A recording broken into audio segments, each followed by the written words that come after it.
Did you say we're quiet now? Mm-hmm. Okay.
All right, ladies and gentlemen, we have another program coming on here. We have Heroic Division. Wrong is never right or never wrong versus Gambit Gaming Creed. And with me, I have GG Ezo. How you doing tonight?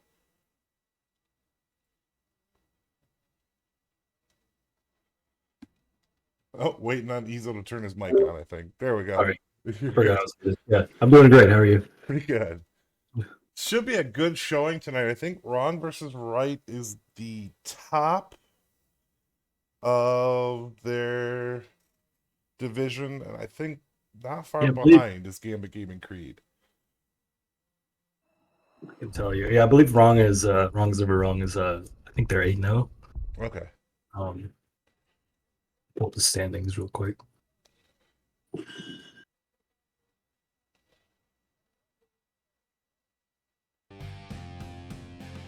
Yeah, GGC is at 7 points. Wrong is never wrong is at 12 points. All right, so they're in a pretty good season. They're 8-0. I think that they've never lost they haven't lost a map. Nice. But anything can happen at this level. We'll get a Hogger first pick right away. Interesting. I see interesting bands. Joe and Sergeant Hammer. And Ming and Rhaegar. So, I mean, we see Rhaegar, we see Joe band all the time. Lately, we've seen a lot of Sergeant Hammer band. Junkrat and Stukov right off the bat. I think I like that combo. Yeah, it gives you a lot of control over the little chokes and stuff around the objective. It's pretty strong. Let's see how Wrong is never wrong responds. Uberak and Anduin. I do like the Anubarak Anduin combo. That can be really strong. Can save your Anubarak, lets him dive in without having to worry, but there's still a Stukov involved. There is.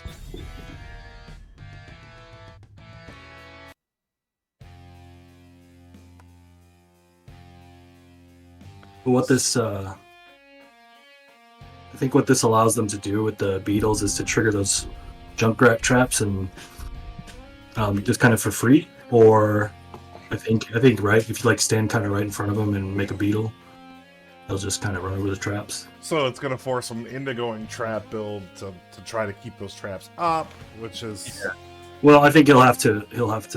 It'll make him consider picking that big as talent instead of double trap.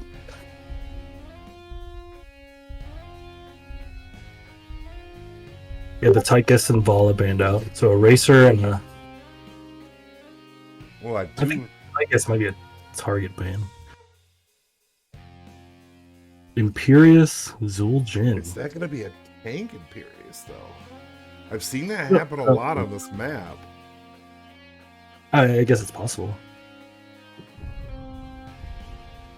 You just don't have to do that though. I don't like. You can play almost anything in the top lane here. Right. So I think I want to say Imperious traits kind of well in a Hogger. I don't know that for sure though. Chromie Rainer, they're looking to just have the long poke Yep. I They got the poke and they got the race, so they kind of have both scenarios covered, I guess. Yeah. Guess I never really thought about Hogger on this map. I guess you'll be able to bounce back and forth in those spots. So it's an Uther tank. Huh. That's a ton of stun over there for the side It is. of gaming or Gambit Gaming. It is. I mean, that's fierce. What do you think looking at this draft? I mean, race-wise, I'm not sure. Race-wise, yeah. Well, the Rainer carries them at first, at least until like Zul'jin's stacked later. Maybe it kind of catches up.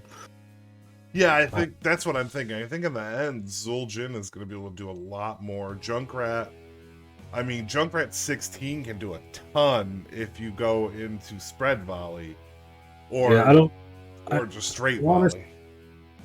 Go ahead. Yeah, well, let's see what they do. I think the Chromie was a response to the zone control that GGC has with the Stukov and the Junkrat.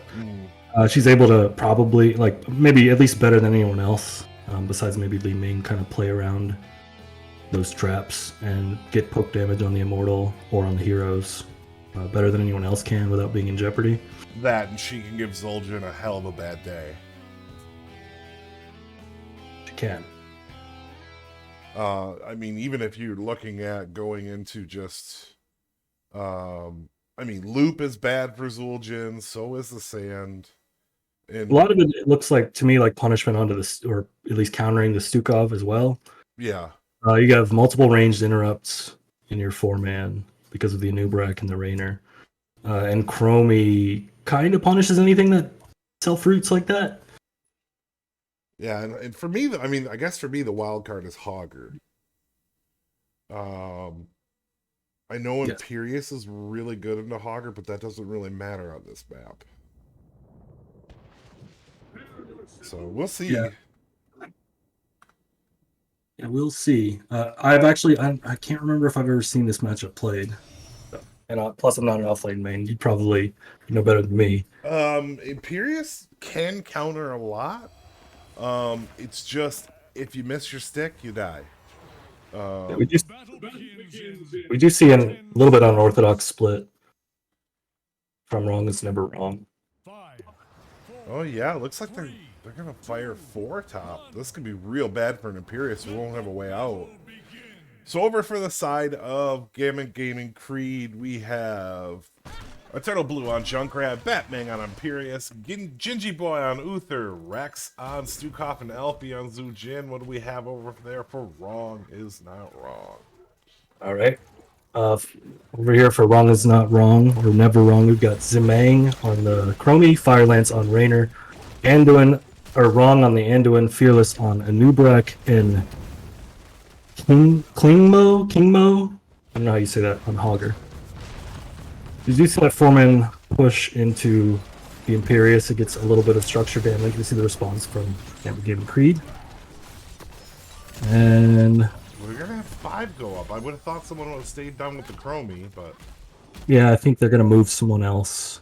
Yeah, it looks like the Imperius down. This is the thing you can do. There really is the top lane as the solo lane is really just a convention. Right. Nice kill onto the Hogger. It was a good boot, throwing him over and couldn't get out. See Gingy Boy getting engaged on, but he's pretty safe. They don't really have the burst damage to follow up those stuns here without the Chromie. So they'll take the early advantage. I'm guessing Wrong is coming down to take that bottom camp. Looks like it. Batman may be in trouble right here. They're setting up for him. Another game attempt. And instead it looks like they're just going to go down for that camp. Chromie getting a little too close for comfort. Yeah, I guess she's okay. I was surprised someone didn't turn on her.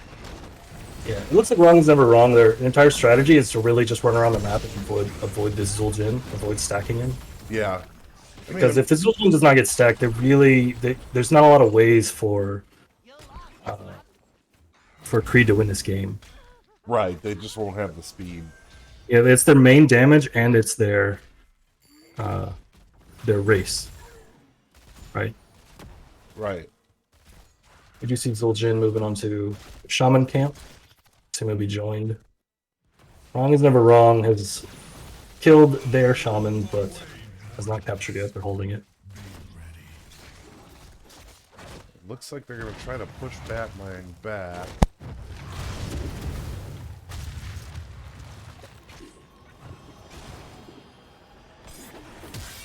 Oh, there's a good interrupt on the back from Batman.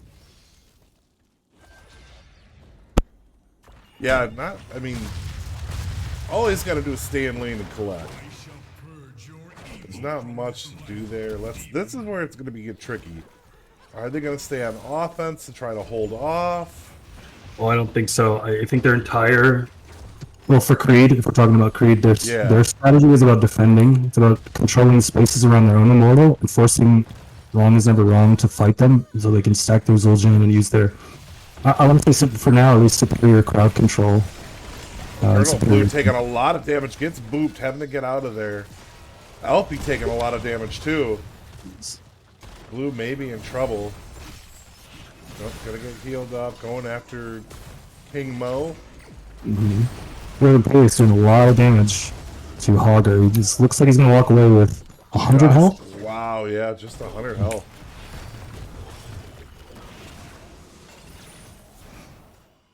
So we now do have Zul'jin up to 6 stacks, on his baseline quest. I don't know what that equates to in auto attacks. I don't know if that's 30 autos or. It's triple, so yeah, it'll be triple whatever the number is. Okay. I'm getting ping says turn yourself down. Do that. All right. It's yeah, that was directed at me. Okay. So we're at half. I mean, the problem for Creed is that really when Rong chooses to get on to attack, there's no real stop for it. I mean, they're just blowing the immortal up quick. Yeah, and this as we've learned, this first immortal spawn is always guaranteed to result in this east-west spawn where you get to attack on your safe side. Yeah. You raise your safe side, which is kind of it plays against what Creed is trying to do, I think. Yeah, it does. If they are able to establish that position, it is hard then to move into it against Junkrat and Stukov, but it's really far out there. I mean, Alfie's getting him caught up. It does look like it's starting to work. But that fight might have just opened up just enough to give the advantage. No? Well, Gambit Gaming Creed was able to pull it off. Sure. It was That's close. good news because if they're able to do that, this is going to get. I think this is only going to get more difficult for on this overall. We do have a big kill on the blue. Yeah, Junkrat going down, Batman down to 300 health. That's going to make this much easier defense without that Junkrat. Well, that really doesn't have a shield, so I'm guessing they're going to get this front wall maybe a little into the fort, but nothing more. Yeah, it may not even get this tower. Oh, actually, it's hitting pretty hard. I don't have a great feel for how much damage these things do. Well, and you never know. The only reason I was thinking it would get a couple of hits is because the fight took so long that we're now 6 minutes in. Yeah. So, I mean, and the fight started at 3 minutes. Yes. See, we haven't talked about talents. Oh, yeah. So we have Uther going into the classic, like, Holy Shock build, which I think is like the classic tank Uther build. Yep. Some people prefer the Hammer of Justice one, but I think this is more common the higher up you go in ELO. Like if you play tank Uther, you do this Q build. I mean, Zul'jin's a third of the way through stacks. At 6 minutes, so we're looking at about a 22-minute full stack. That's possible on this map. Yeah, I mean, once heroics are online, people are gonna like. Instead of just poking at each other, there will be some more hard commitments to team fights. At least generally speaking, that's how it goes. They do have the 2-3 or the two going top for Wrong, and it is really starting to pressure on the Batman. He has no answer. Nice stab there, but there's no way for him to take out a camp. That's going to be part of the issue. Can live forever, but we do have 10s online. We have Riptire from Junkrat, Angelic Armaments from the Imperious, Divine Shield from the Uther, Flailing Swipe from Stukov, and Tazdingo from the... Sorry, I was just looking at what's going on here. Tazdingo from the Zul'jin. And for the side of Wrong is never wrong. Slowing Sands, Cocoon, Shockwave, Light Bomb, and Hyperion. Shockwave tells me that they are going to be looking for more head-on fights. Yeah, I think so. Well, you know, when you look at this, yeah, I guess so. With the slowing Sands, they're setting up to kind of try to get some of their own zone control here. Yeah. They're also going Hyperion. Well, you know, the big thing is you can use Garbage Fire as or the other ult for zoning for Hogger. So that's why I'm thinking they're looking for the fight, because the Shockwave is a really good fight starter.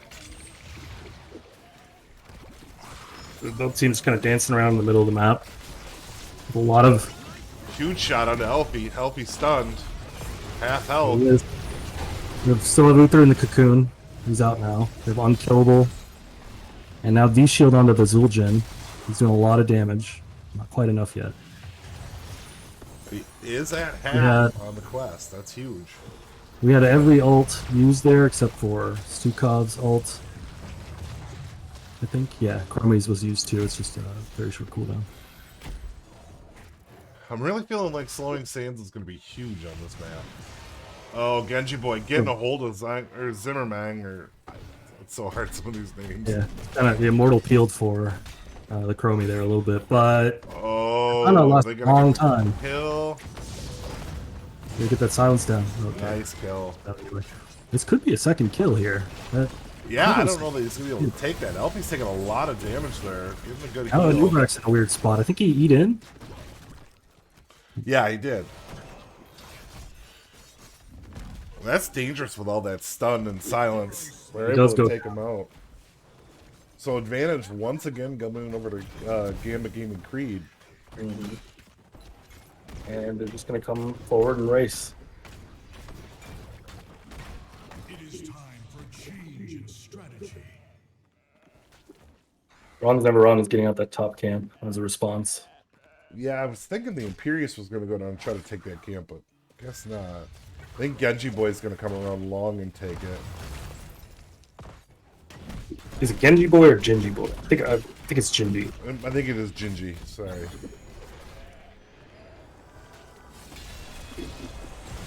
Huge stun coming over. Elfie is looking to do some damage. Yep. Look at the D shield. Yeah, it's so huge. That's a problem, though. I don't know what... They may have the flailing swipe to bail him out. I think that's about it. Well, Angelic Armament can really boost your Oh, and the counter stun onto the Nubrak, and he is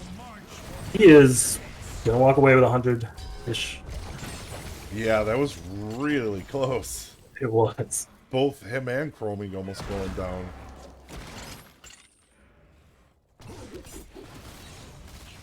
And because of that, they should get at least top four. Wrong, getting real low. Elfie finishes them off. Does that's a dead Anduin. Okay, and we have Raynor here trapped in a weird spot in the corridor. With Uther with the stun. Are they going to come around and finish him off? I think so. He's got really nowhere to go. That is another staggered death for the side of Long is Never Wrong. But they do have a Hogger in that bottom lane. Trying to catch them up on experience. I think this may get him keep, though, with all those dead. Well, they're 4 up. Yeah, the wall's dead, but yeah, that's done right there. Actually, Hawker did get caught on rotation. So, okay, he's fine. I must rest for a time. both teams playing really calm and collected. Yeah. Haven't really seen a whole lot of fights, or just the avoidance is pretty good from both teams. It is.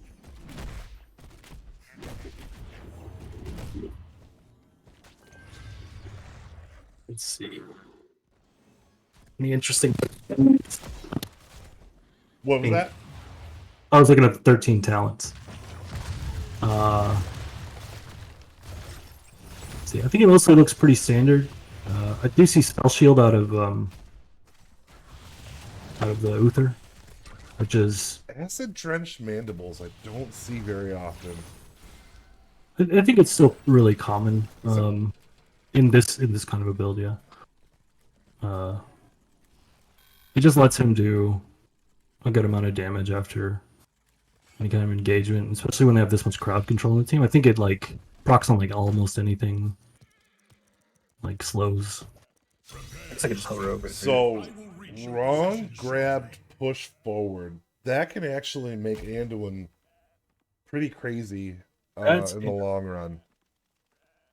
I rarely see that picked up, honestly. I've seen it I wonder what a the few rationale times on like damage Anduins where it boosts, it will boost mana and whatnot. Maybe there's just more healing is the Yeah, idea it's there. more healing. Because it seems like the move speed is less than either of the other ones, or at least less consistent. That could be a huge heal. We did have an attempt at an engagement on Junkrat, but he's fine. He's gonna get out of there. Well, he did get crunched, but yeah, he'll get out. And that's a good. That wasted cocoon early. Alfie's in trouble. Well, yeah. I don't know if that was space creation. The bottom fort is like 1 health. Yeah. A lot of damage on it.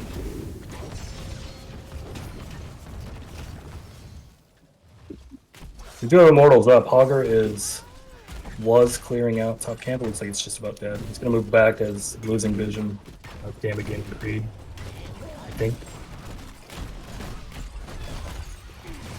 Gambit games Creed trying to get some shots and gonna probably get this to about 50%. They will for sure now with a Nubarak going down.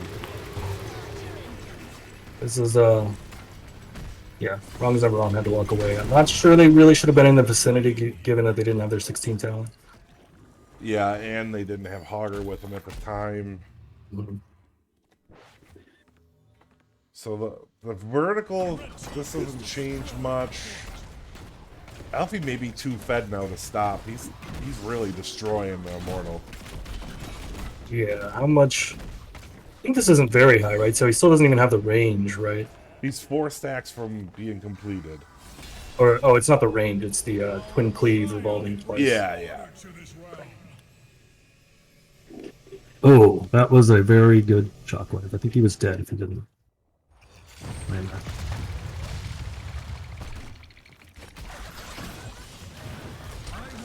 No, he went for Ayazul Jin. So if he wants to chase somebody, they're dead. There's no way they get away. That's right. Yeah, once he starts going. Mm-hmm. He's in this full Q build too, so any physical armor, stuff like that, it's gonna get ignored. Yeah, I mean, that'll help against. Oh, that was a nice rip tire. Mm-hmm. It doesn't really help against the Nubarak, but it will help against Hogger. Thus ends my assault on hell. I must rest. Yeah, I mean it's still just more damage than anything that True. you have to on. Alfie going to town. Uther was grabbed up in the cocoon. It was a good cocoon. Will take out Imperius. Yeah, that was very good engagement by Wrong is never wrong. Ron going a little forward.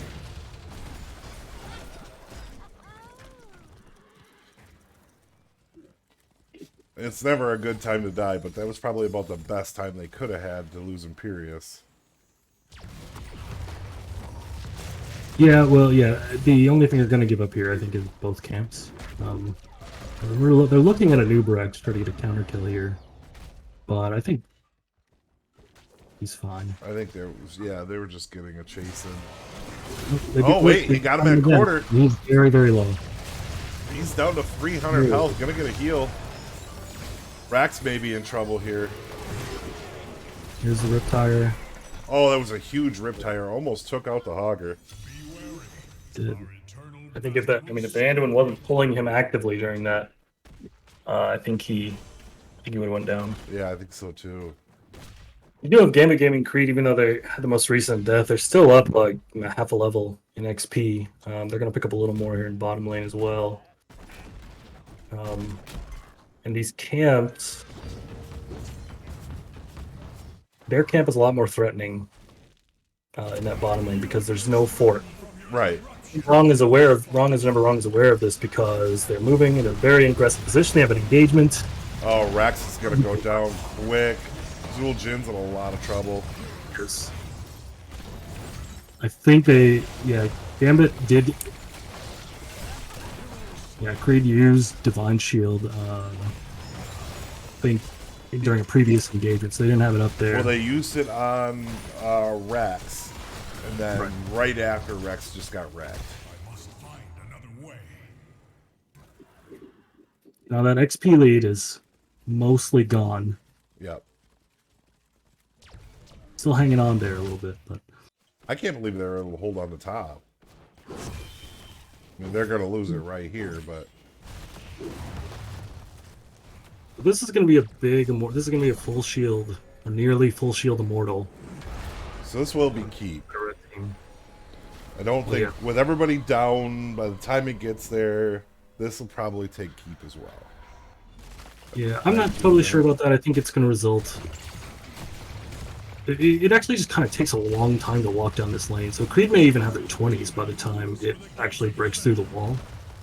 It's possible, yeah. Depends on if they go find any. So I think they're just going to sit here, so maybe not. We do have 20s on the side of Wrong is Never Wrong. So we got Piercing Sands, Rewind. Is that the Shockwave upgrade? Yeah. Yep. Raiders roll, so we've got Unstoppable. And we have Varian's Legacy, so this is like an auto attack Anduin. Yeah, that's what I was saying. This is that high burst damage Anduin that can heal a ton off of it. I've seen it done only a couple of times. I'm pretty sure Psycho from Rong uses that build a bit. Very clutch D shield, right? Okay. And just do they have the damage to get rid of this immortal with all 5 members of Wrong is Never Wrong? Well, I'm not sure. I don't know if they can. They're chunking it down. We're at 62% though. 50, 30, 20. Yeah, the problem is they're doing too much damage to the core. The Rainer. Yep. Yep. Looks like it's gonna be GG.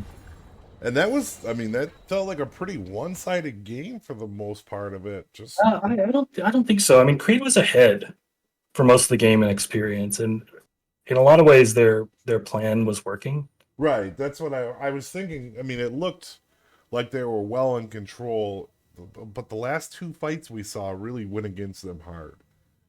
So up until then, I felt like it was kind of their game, but I mean, that's kind of the whole point of this game, though. It turns around quick. Yeah, it does. And I think sometimes it's like when you have the Rainer on one side, or you have superior race, let's say, on one side, you're kind of, if you're the team that doesn't have the race, maybe you're not allowed to get behind. Right. Because you not only can you, how am I trying to say this? It's like you actually don't have great burn on the objective when it's pushing into you either, right? So you're kind of getting hit double there. Yeah. So you really want to win objectives by winning team fights.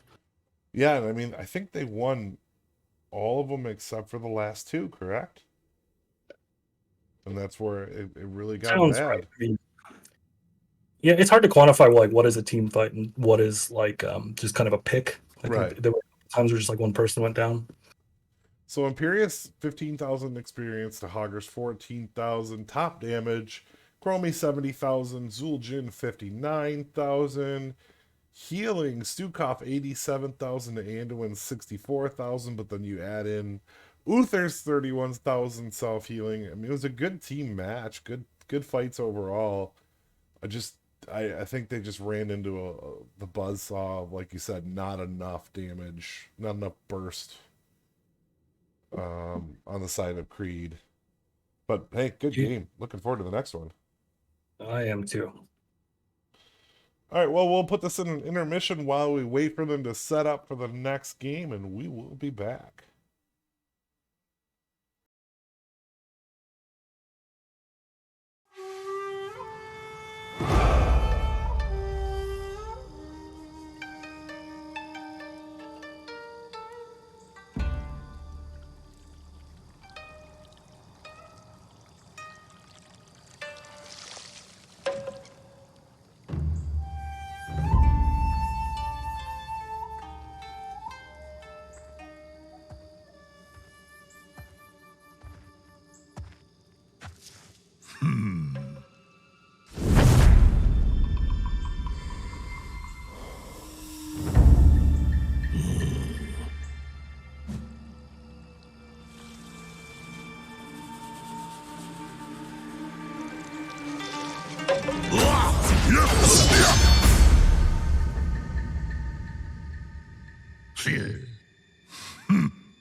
Another round?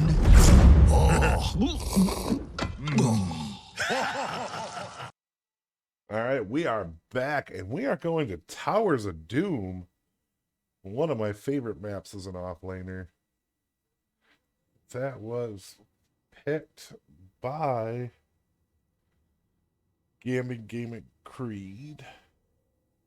Just got to make sure I got all this right.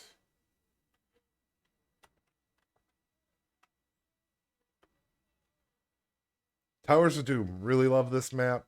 Very good map to play on. In this one, ideally, how do we make this one work, Ezo?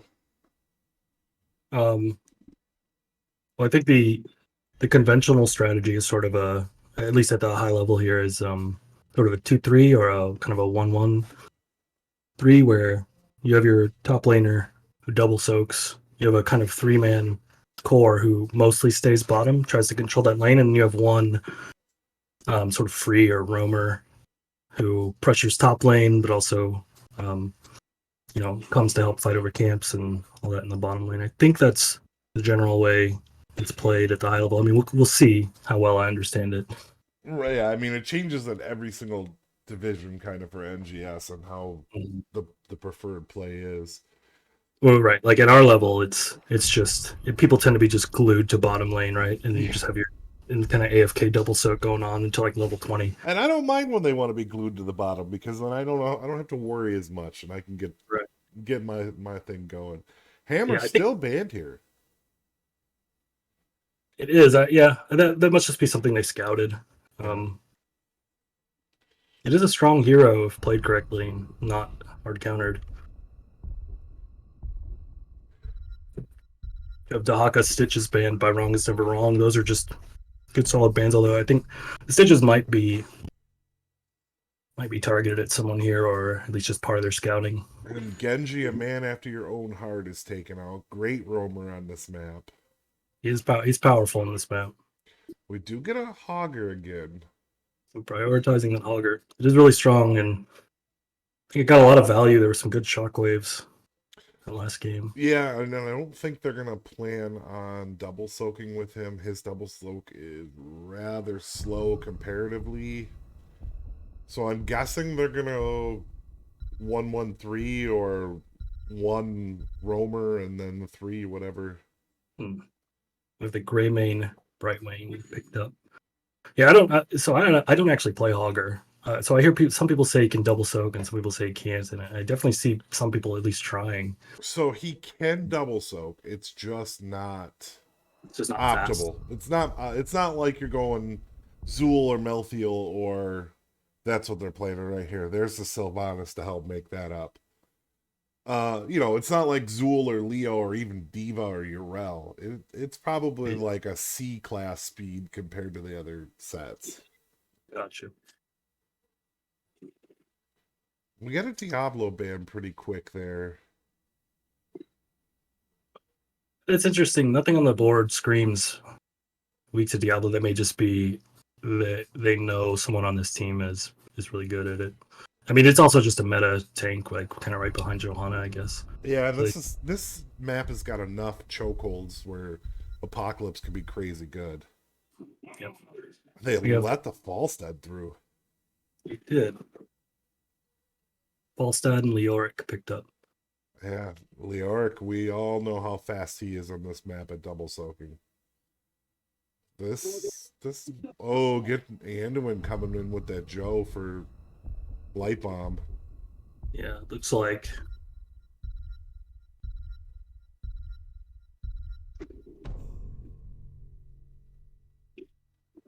And the Junkrat. Yeah, I'm surprised. Surprised it lasted that long, to be honest. Yeah, I was thinking. I'm surprised it made it through. This is a great junk map, map for sure. That's gonna allow the Sylvanas to roam. What do we have? Do we get another Uther tank? What are we getting here? I don't know. I feel like you're gonna have to go with a solid tank at this point. Do we get like a Burden is the most common. Okay, this is this will be a spin to win. I think this. Do you think this is Sonya in the 4-man? Is that you think that's going on here? I think that's a spin to win Sonya. Spin to win. Somehow I sort of doubt that only because. Oh no, Genji boy's on Leoric. Never mind. That's gonna be a tank Leoric. That's what I'm thinking anyway. Although these two may flex rolls a little bit. I'm not completely sure. But that I don't know that I would do that unless you're planning on matching and not double soaking, because Sonya's double soak is not even close to Leoric's, but I bet you it's on the same level as the Hogger. So maybe they're just looking to counter. We don't even know how much double soaking is going to happen. We don't exactly know how they're going to arrange themselves, especially with this somewhat unorthodox comp they've got for Creed. All right, for the side of Gambit Gaming Creed, we have Eternal Blue on Falstad, Batman on Sonya, Genji Boy on Leoric, is it Lieutenant Rex on Brightwing, and Elfie on Greymane. What do we have for Wrong is Never Wrong? Yeah, over here on the red side, we've got Rong on Anduin, Zimang on Junkrat, Firelance on Sylvanas, Fearless on Johanna, and Ingmo on Hogger. 3, 2, 1. Fight. This is showing 1-1. It is definitely not 1-1. This is a W build, Sonya, so that looks like that's their offlaner, I believe. Okay. I mean, W build, it is able to double soak. It's just a different.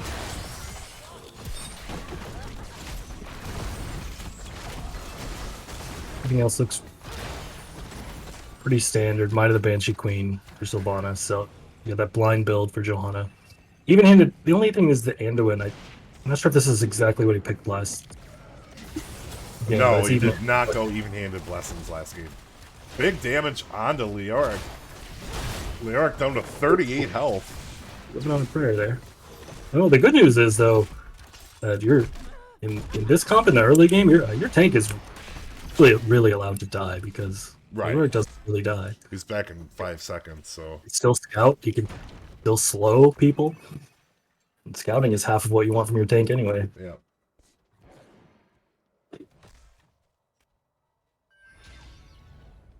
So they are going to double soak. I kind of give the team fight over to Gambit Gaming. Yeah, we will see. I think in the late game, this gets really tough once Johanna, hits her 16. Yeah. They're into the double global on Creed sides. I think this is about controlling the map. I think they'll use those globals to try to sort of make sure this tilts in Sonya's favor up there. Well, and she's a direct. I mean, she can really whoop on Hogger if they get into the same lane. So Yeah. if she tries to keep the lane straight, she will win. Now that I'm looking, I kind of feel like the early 4-man for Rong is really good. I mean, it'll level out. The Sylvanas and Junkrat, it gives them a lot of freedom to just sort of keep stepping up into this area. They can control with traps and mines, and they can turn off structures when they need to with the Sylvanas. Yeah, they're basically really only limited by mana bars on their tank and healer. Right. That's the thing that's going to make them kind of, you know, or obviously, or just losing, starting to lose the fight once that happens. But I don't. Leoric is such a late game a late kind of breaking hero that I don't know how much they really have to fear the team fight on the side of Creed yet. At least until 10s are online, you know, Entomb and Gust and all that. Yeah, I think at 10 that's going to be a big difference. I think they'll probably march with the extended creepy hand because it's just You think impossible so? to die. Yeah, it's hard to die that way. I In team think the fight. point of this is Entomb. I think because Entomb is strong against Johanna, especially, you know, at 20. Yeah, that's true. Especially with Bullet. You could be right though. I mean, it's a long time till 20, and every one of these heroes can just get themselves out. Well, because usually I see if you're going to go tank Leoric, they're going to go also burn at 20. Honestly, I have not seen tank Leoric in a competitive game like since like old videos of like 2015, basically. Yeah, usually you go also burn. Just because nobody wants to stand next to you at that point. But we'll see. I got to talking and stopped moving my camera. Sorry about that. And here comes the invade. They definitely know they're stronger right now. Yeah, they just don't have the punishment on anybody who steps forward yet. Right. Like I said, they need ults. Like, this whole team really is very dependent on their level 10, so they just gotta find a way to survive until that point. Because even Greymane, he really is just not that lethal until he has either, you know, Curse Bullet or Go for the Throw. Right. Obviously, the healing on the Brightwing's pretty low before he has Blink Heal. And the Falstad is his power budget's very invested into that Gust. So I think maybe the mid game is going to be the most important part of this game. Because I do agree, I think it's going to change things up completely once we have a online Gambit Gaming Creed. Yeah. And I think they're actually stronger at 20. Besides the Joe. It's tough to say. There's some strong 20s on the side of Wrong is Never Wrong as well. Yeah. But the Silence and Tomb, the Gust, the Wind Tunnel, like those things are huge. And Greymane really dishes out damage at level 20 as well. With his splashing autos. They're getting a bit behind. I think they're going to get both. Yep, they do get both over on the side of Wrong. This is what Creed is going to have to do. They're going to have to sack a lot of altars, I think. Hopefully not many more. There'll be 10 soon. And then I think they can try to make a play. Yeah, and I almost think Wrong is going to have to push this down before Gambit Gaming gets 10. So 10s are online. They are. We have Shockwave, Riptire, Wailing Arrow, Blessed Shield, and Light Bomb. No surprises there. Hero slain. Augur was able to take down Sonya with the help of Sylvanas. 10s Creed's are 10 online. probably. What do we got? It is Mighty Gust. It's Entomb. Is that Blink Heal? Yeah, there's Blink Heal, First Bullet, and Leap.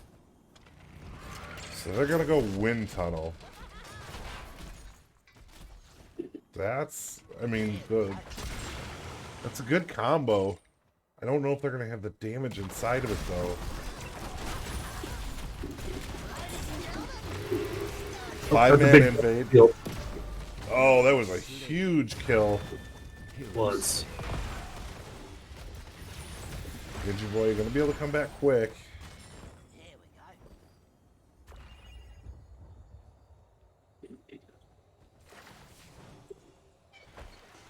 What I see on the side of Wrong is Never Wrong is they have a fight to engage. There's like there seems to be like no hesitation. They just run in. You can see like all their ults run cooldown there. They just pressed all of them, and I suppose the ones they have in this game are pretty easy to chain together. Yeah, but if you can survive the ults, you're gonna win that. They only get Johanna in the Entomb. It's pulled out by the Anduin. I think that's gonna happen. Maybe why they picked Anduin. No, wait, sorry, the Oracle's last pick. I think until they get the damage up, it's going to be a problem. But eventually, it should be an easy kill under the JoJo does go down there. It's definitely looking a lot closer now. Like they weren't even able to stand in a fight before. Here comes the invade. That's what we were saying. They needed to get to this level, and now they can compete. Big kill onto the Hogger. They will invade here. We do have the ults coming back online for Wrong is Never Wrong. It's like some of them just came up, so that was timed pretty well because it's powerful ultimates on the red side as well. So they have to play around those to some extent. Yeah. The biggest thing they need to do is not bunch up. Because if that right wing gets caught... Yeah, but the thing is, how do you not bunch up around those camps? Right. It's pretty difficult. But now that they have Gust, they can sort of nullify some of those engagements if they need to. Yeah. Big shot on this man, able to pull him out. It's cold. Less shield used to peel.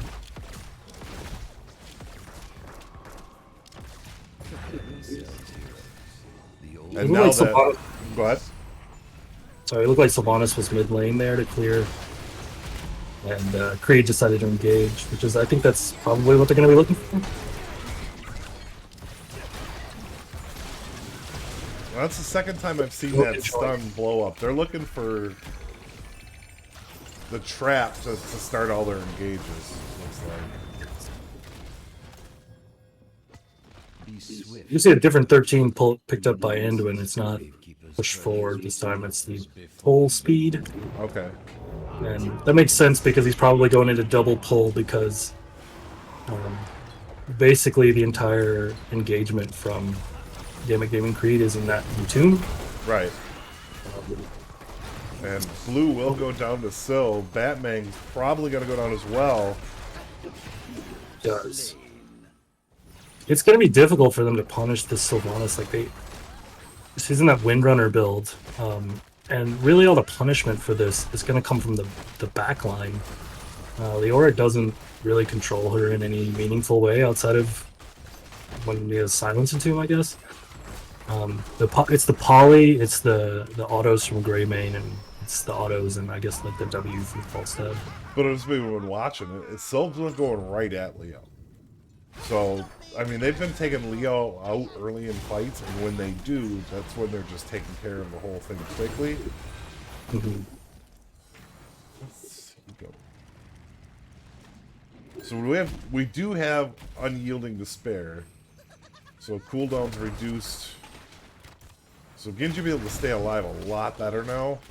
Yeah, he's going into that creepy hand build from here, which may occasionally you'll see the what is it called? The burning armor thing. Yeah. 20.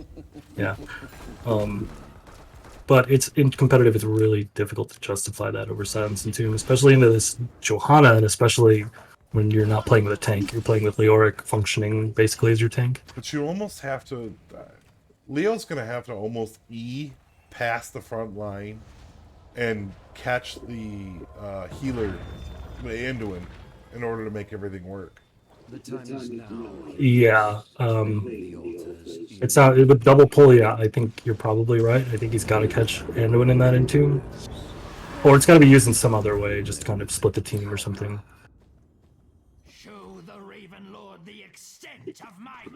He does have Junkrat. Anduin is in reach, but Anduin was on the kind of the wrong side. But it's all Huge gust. Oh, but Blue and Rex are in trouble. engaged. Wrong is never wrong is strong enough. Yep. I think they were waiting for that Brightwing Z because as soon as it happened, Creed got blown up.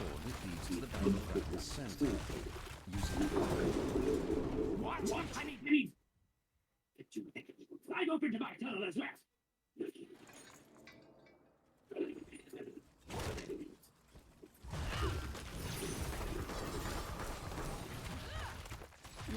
You do have 16s online for both sides.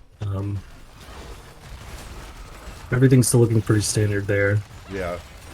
I mean, I don't think we're going to see a big difference, but 16 is where Junkrat really comes online with spread volley. This is where they're going to be able to really push structure hard. Is that spread volley? Oh, okay. Oh, I don't know. There may have been a miscoordinate on that engage. It kind of gusted away from the Entomb. It was still sort of locked in that area and had to be pulled by Anduin, though.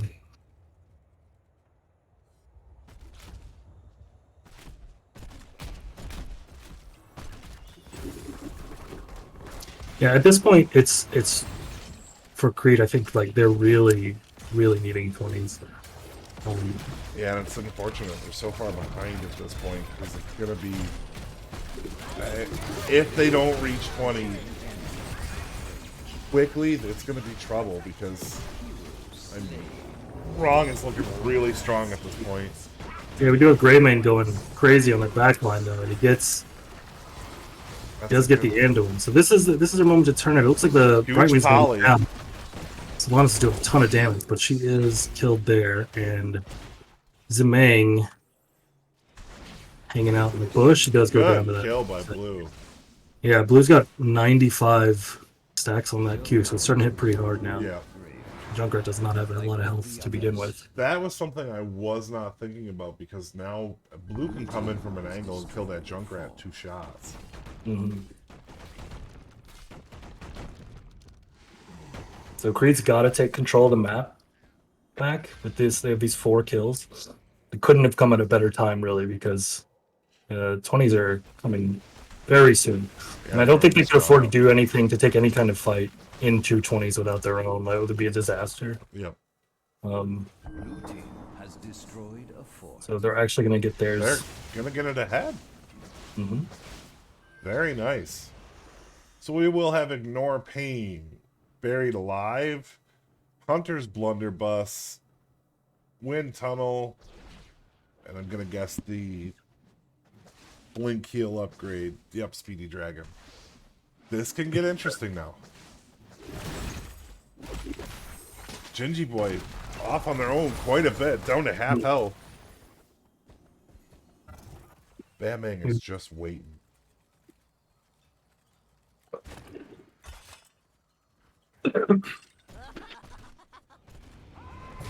I just noticed that is big as the trap talent from Junkrat. Yeah.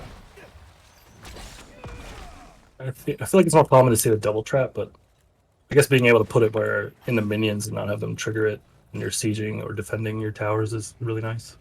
Yeah, and be able to, like what they're doing right there by controlling that center ring. That's huge.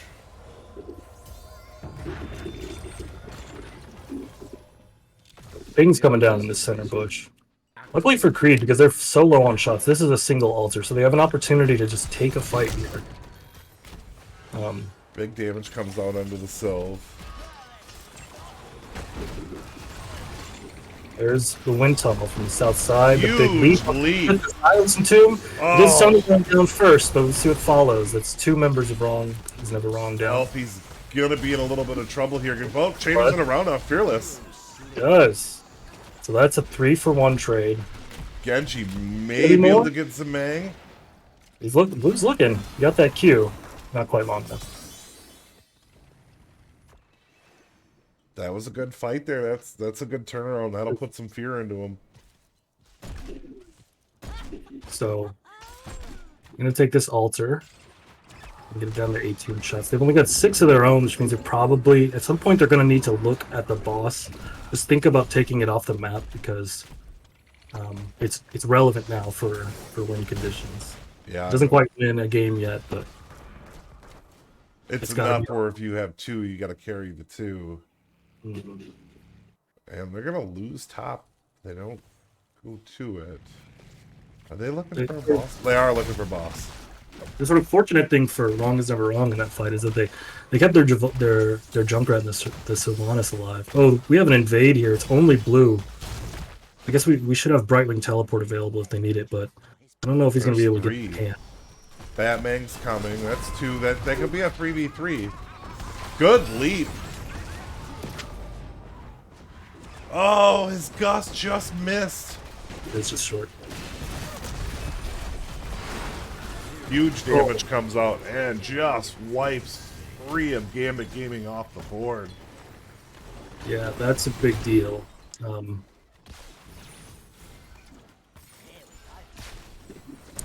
They have Falstad and Greymane up, but they don't have Gus to buy time here.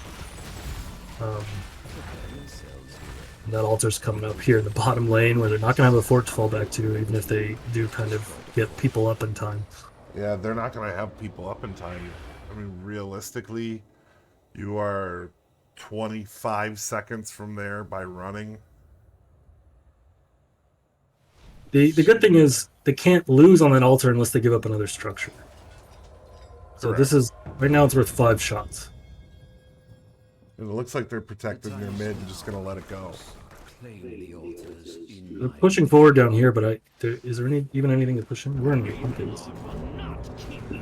Yeah, they're just gonna hold on to this tower and try to choke them off until the next objective, or until the next camp spawn, probably. Yeah. Because now Creed can they literally can't let anything through. They can't Right. let a pumpkin through. They can't let a shot through.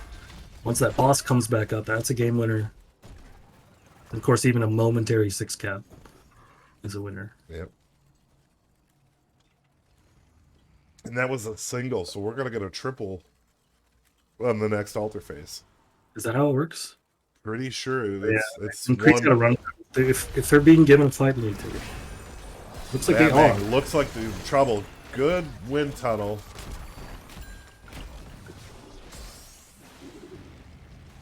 Somehow everyone gets out of that alive. I'm not real sure how. Yeah, I mean, I thought the fight was going to be favorable to gaming, or to Gambit, but it turned out to be a little more in the favor of Rong. Creed still looks prepared to fight. They've got both globals. Huge stun. More pain is out. Somebody's trying to 1v4, but it's just not enough, even with that armor. Well, they couldn't get into a spin, and really, because of not having the root and slow effects, jumping into that 5-man's not favorable. Elfie looks like they're going to be in trouble. So that will be game. They're not going to have a way to cover both.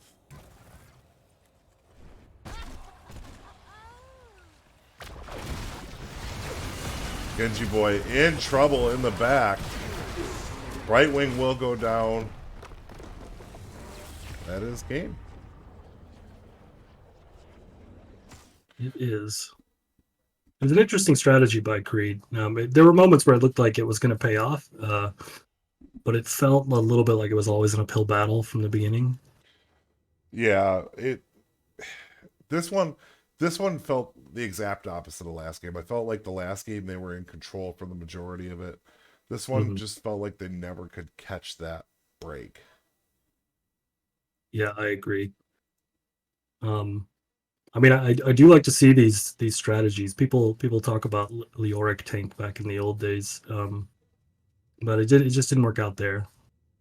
Yeah, I think that the burst was too strong out of the Sylvanas and the Junkrat, especially with spread volley. I mean, you can take down Leoric faster than he's ever able to heal. But I mean, it was a good set of games from both teams, very competitive. Like game 1, I was in disbelief it was going to go the other way. So good games for both teams. Looking at damage, Junkrat 91,000, Savannah 67,000. That's why Leo wasn't staying up. Yeah, they did. They were kind of pumping it out there. Greymane coming in at 66,000 and Falstead coming in at 45. Healing. Brightwing 90,000 to Anduin 78,000, so it was close there. And Hogger able to out experience the Sonya 22,009 to 21,000, so it was close, but kills were basically this game 20 to 11 in kills. Is there anything else that kind of stood out to you? Statistically, not really. I think most of it came down to the ultimate usage. Both Creed more so than Wrong, but both teams to an extent were really reliant on using their abilities correctly to initiate team fights. And I think Wrong is never wrong. Their ability chain was a little bit easier to execute, and I think that's why they were able to kind of run away with it there. Yeah, I think so too. Let me see if I can get us an interview. We may have to swap rooms.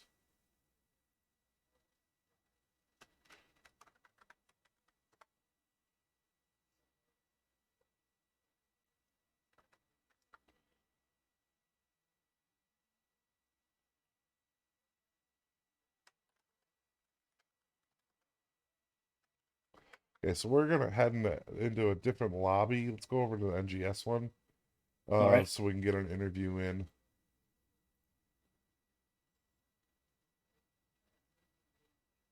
Hello.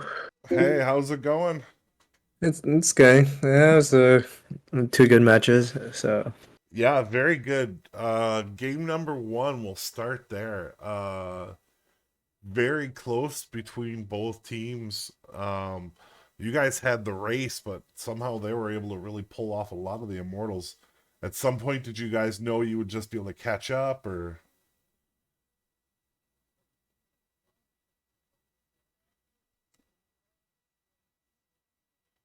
uh wait, so do I have to move to a different lobby or No, we're in the lobby with you, man. okay.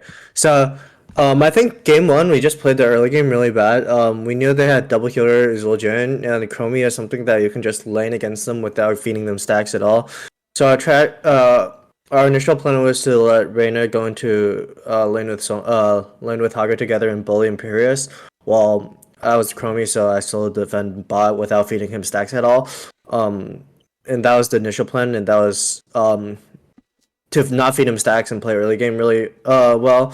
And then after 10, once we have Cocoon, once we have Chromie Sowing Sands, it was just Cocoon Uther and then kill Blacklane with a noob Hugger and Chromie W combo. I think that's what we had in mind, but like early game execution became a thing, and it became really messy. We ended up, I think macro was fine. We just played the map and objective really bad. Yeah.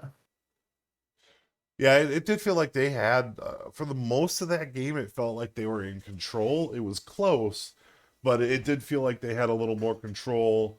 Right up until I think you guys had the last two actual team fights, and that's when you guys really started coming back on them. At that point, you got the good kills in. You guys started feeling more in control, a little more relaxed at that point. Yeah, definitely. It became much easier to follow up on damage with Chromie once I got 18 too. So once a noob and doing combo hit a really fat combo with Hogger stun, it was just big and the team fights became much more easier. I mean, I still think once we had Cocoon, the team fights should have been pretty easy. I just think we played it a bit messy. But yeah, I think overall our draft was okay into theirs. I initially picked Chromie because they had Stukov and no cleanse. But once they picked Uther, it was also a fine pick just to sit in lane and then not stack. But we ended up feeding them a little too much stacks early game, which made it become harder than it should be. You did good. You did do a good job avoiding it, and I know when we were in the cast that Ezo was pointing that out. You guys were. I don't think they actually did. I don't know if they got stacked or not, but it was real close. But I mean, good game anyways. Coming off of that, Ezo, any questions for him on game one? On game one, not really, but I am sort of interested to hear what they thought about heading into game two with that draft from the other side. I mean, it was Towers of Doom, and on a map like that and Tomb of Spider Queen, you always ban stitches. It's just not something like it's just too disgusting to play against. I guess that's the word. So, like, once the stitches was banned out, I think we saw the Leo main tank, and we knew we'd just bully them hard early game. Like, he has no CC and not a lot of damage. And I think they picked Leah to step all the my traps. So that's why I went the 13 armor reduction. And I was like, if Leah stands my traps, I can probably we can burst him down easy. And I think Anduin was fine. It was really good into their comp too, since as long as he doesn't silence into Anduin, it's still big. But they had a really good gust on level 20, and I think that was their gameplay factor. I think Gust was huge for them, but everything else, I think we drafted really well and then played pretty good too. But yeah, I agree. And the results they sort of speak for themselves. You guys, it's there were moments where it seemed like Creed might haven't have made inroads, but it just seemed like the strength of the abilities you guys brought to the table was just a little too much. So yeah, I just want to say congratulations. Thank you. Yeah. Do you have any shout outs for anybody before we let you get back to your team? Just gotta thank every member on my team, and especially Jayway. He was in there with us in comms too, and it's been really fun to have everybody play together, and we've all had our absences, so it's been really nice just helping each other fill in, and we're doing really well so far, so we definitely look forward to playing more. Okay. Well, congratulations, and we'll let you get back to your team and end our stream here. And thanks for the good games. Yep, thank you. All right, for me and